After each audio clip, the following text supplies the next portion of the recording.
A live performance is exciting because you just never know what's going to happen. So I always go there hoping that everything will work out, but knowing that it could all come apart if the wind picks up. It doesn't look like much wind, does it? No.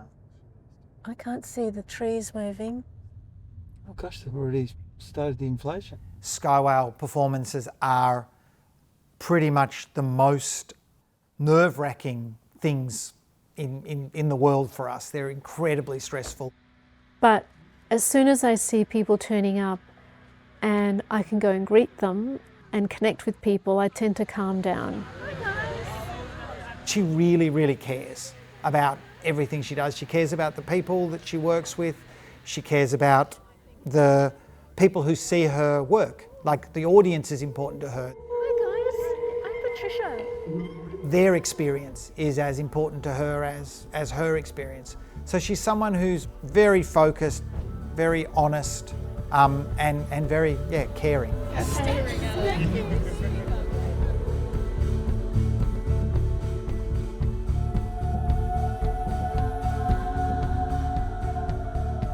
I could make work that's really difficult to understand. But what's the use in that if people just don't get anything out of it? I don't want to do that. I really want to move people.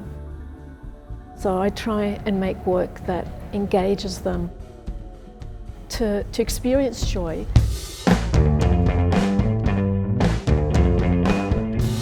I make these artworks as an invitation to discuss things like how we relate to difference.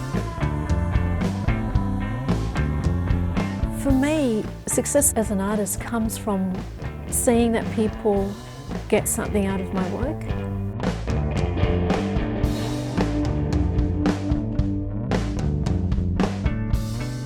So if I make something that people get something out of and it becomes part of their life experience, then I've succeeded. Like, we've grown together.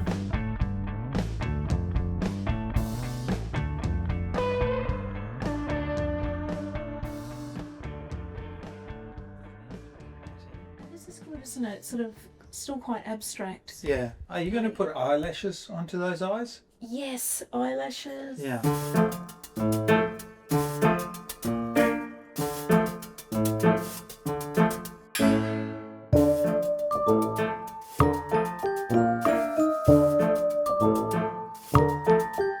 So this is our studio and we've been here for 17 years. Yeah, there's body parts everywhere. And at first it used to be sort of slightly disconcerting, but I'm kind of used to it now.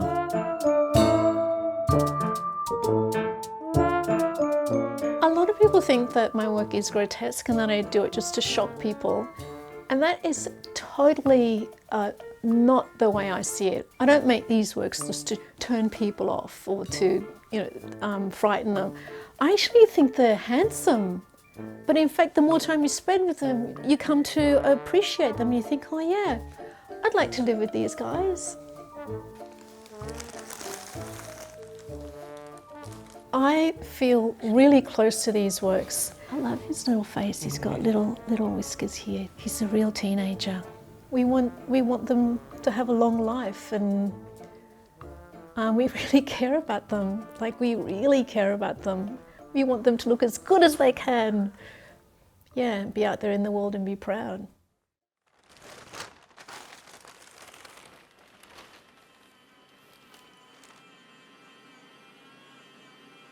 These sculptures are really complex things to make.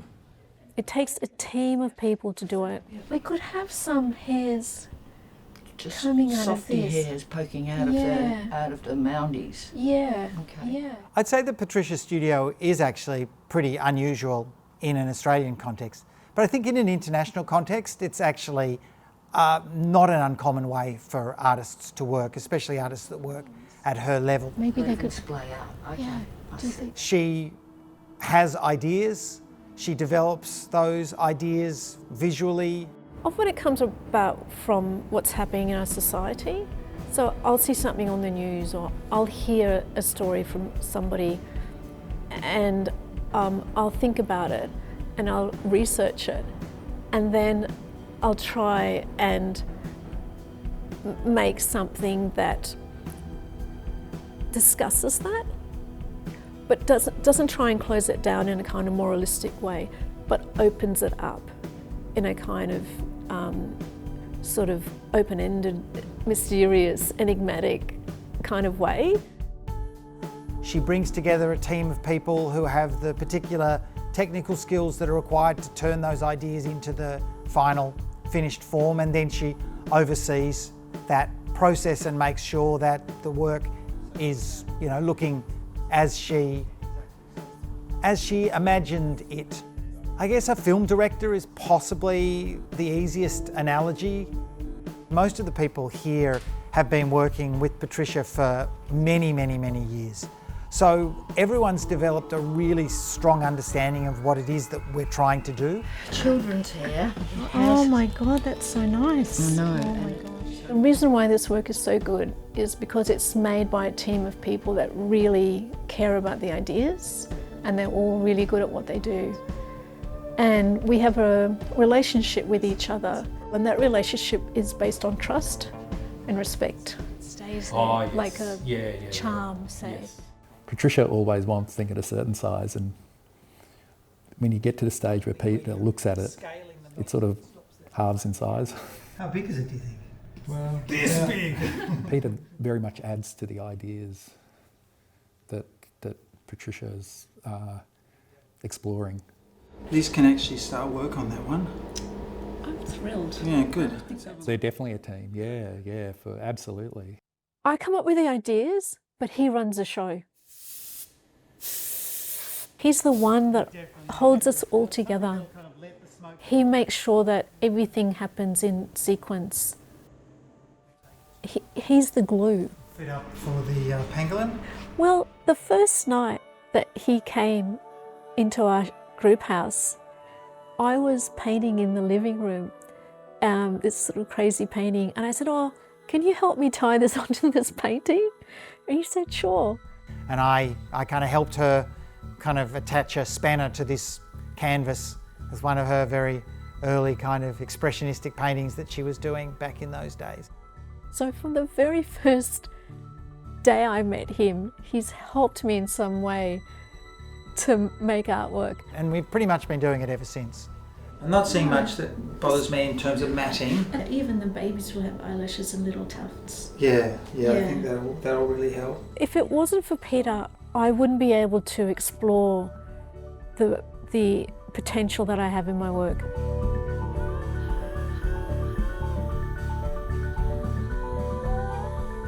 I really love his art, and he's very good at making it. He's been in the Sydney Biennale and he's had many different exhibitions. We work together in the studio, we live together, we have 2 children together, we parent together. So trying to do all those things, you really do have to be kind of like bouncing off each other. And I certainly wouldn't be the artist that I am without him. It would be impossible to do what I do. Impossible. My work is actually about the changing definition of what we consider natural and artificial. That is actually at the base of everything I do, literally. So the way that Skywhale Mama came about was Robin Archer came to me and said, "Patricia, I'd really like to tap into Canberra culture, and they have a big ballooning world. Can you make me a balloon so we can connect with them?" I couldn't think of anyone better than to sculpt a new hot air balloon. At first, Patricia really wasn't that keen on the idea of making a balloon. And so she came back to Robin with this. She said, "I'll make a balloon, but I'm only going to make a balloon if I make a balloon of something that I would make anyway, something that is my work and what I do." And she said, "Sure." And to her credit, she stuck to that.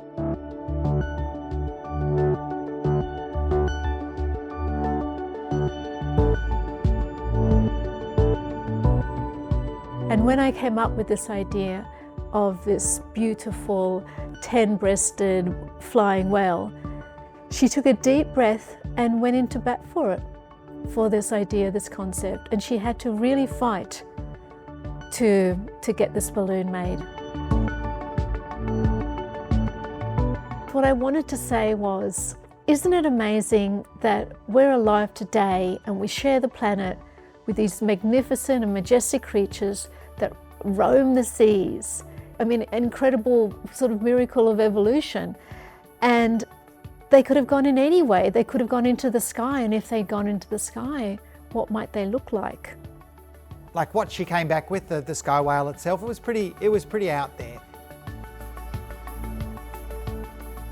And even before it was made, it was a hard push.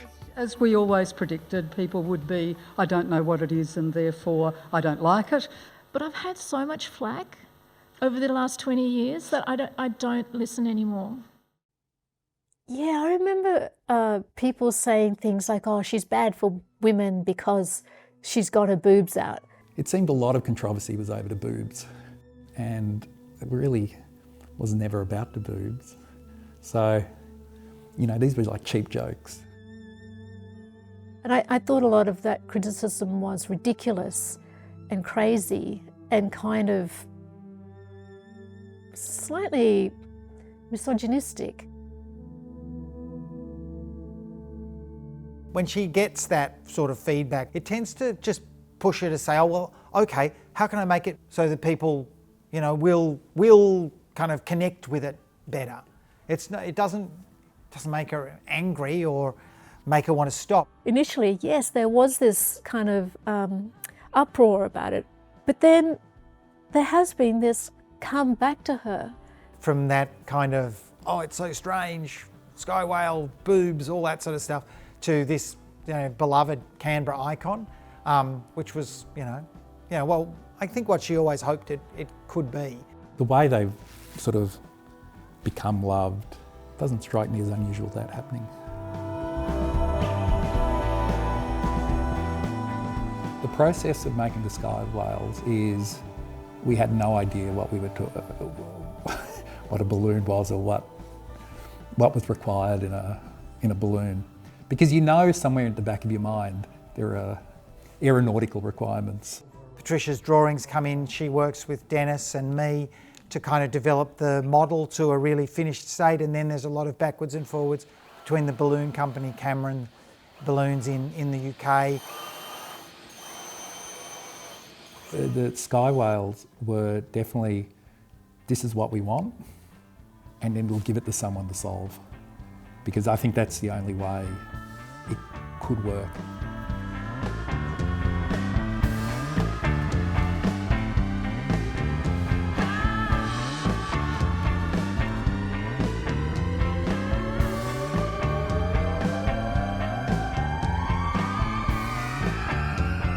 Skywhale was such an important work in Patricia Piccinini's practice. It was actually a moment of absolute breakthrough, and it captivated the hearts and minds of so many people that it was very hard to unsee.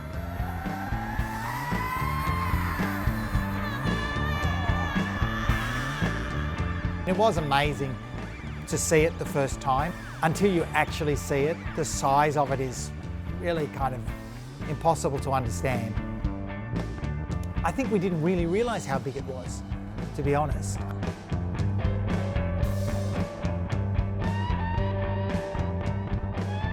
Skywhale was launched in 2013 as part of Canberra Centenary, and then it embarked on an international tour, and its impact was extraordinary. When we were thinking about adding a new work to the National Collection, it only made sense to think about adding a work by Patricia that was building on those moments of breakthrough in her practice. Skywhale, Every Heart Sings is a project about community and care. When they asked me to make a second balloon, I thought, oh, great. This is my chance to finish the project and answer the question that everybody asked me, where are her babies? And I could answer that question and show them where they were, and they were with Skywhale Papa.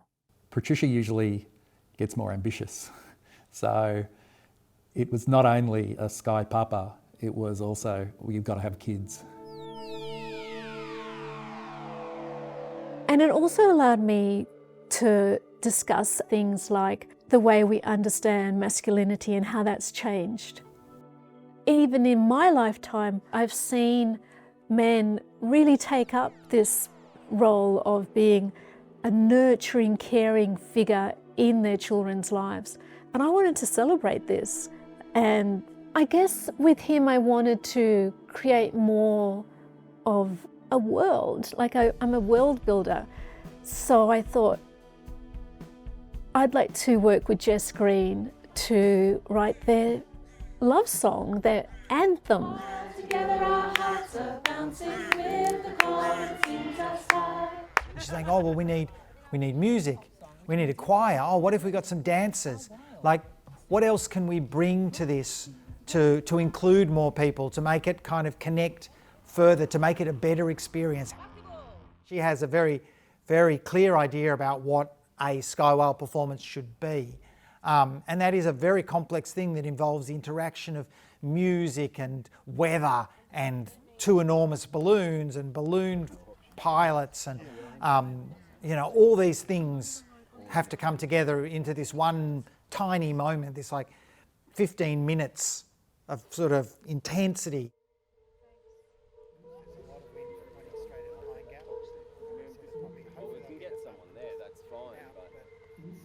One thing I didn't understand about Skywhale is that you really are collaborating with nature, and she's the boss. I can't make plans with the Skywhale that I can really stick to. From her point of view, it's her responsibility to make sure that every one of those people has an amazing experience. Because they have gotten up at 5 in the morning. I mean, that's a lot of energy to be able to do that. Ultimately, it's the pilots who make the decision on the day whether the balloons will inflate and fly. So you don't think we'll be able to get that one up at all? But this balloon might struggle a lot. I feel like lots of other people put in a lot of work, so I want them to have their moment. Yes. And something's better than nothing. And something is better than nothing. It's a work that is absolutely reliant on nature, on the weather, and there's very little that we do in the world where we have so little control. Skywhale Mama, she's not coming out. She's sleeping in because it's a bit windy for her. But what we do have, which is extremely exciting, we have Guts Dance and the Brave Body dancers with their beautiful choreography, and I really, really encourage you to dance with them. Even when it isn't perfect, it's still pretty fantastic, and it's still an amazing experience for audiences. And Alice was a great example of that. I don't think the people who came had anything other than an amazing experience.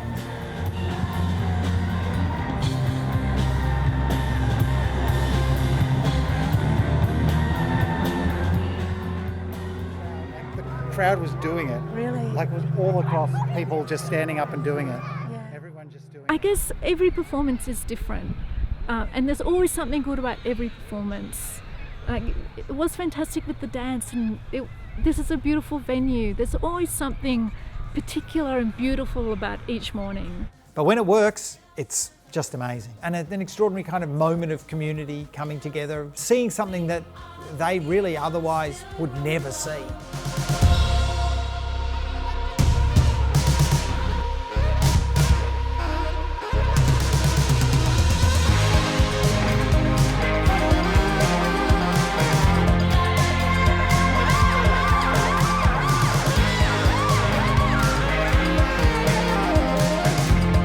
Just the experience of getting there in the dark and seeing it come to life and being with a really large group of people in the open air in the dawn, all that stuff in itself is amazing.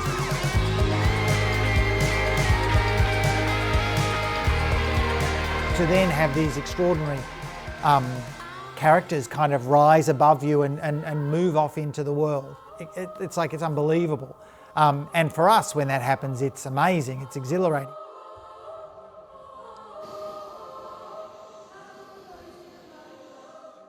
I've just seen so much love for these creatures. Yeah, I've seen people be really emotional and be really moved by them and, yeah, be really swept away in this whole experience. You know, it's kind of joyful, you know, and there's not many moments like that you have in life. Yeah, well, I'm an eternal optimist. Yeah, I hope that people do get something out of it and that I can get something out of what they get out of. And yeah, I like people, I like connecting, I like feeling that I belong. That's the way I feel that I belong. If this work can engage with the ideas of our time, how we as a species can relate to difference and how we understand nature, then I feel that all this work is worthwhile and that what we're doing is a success.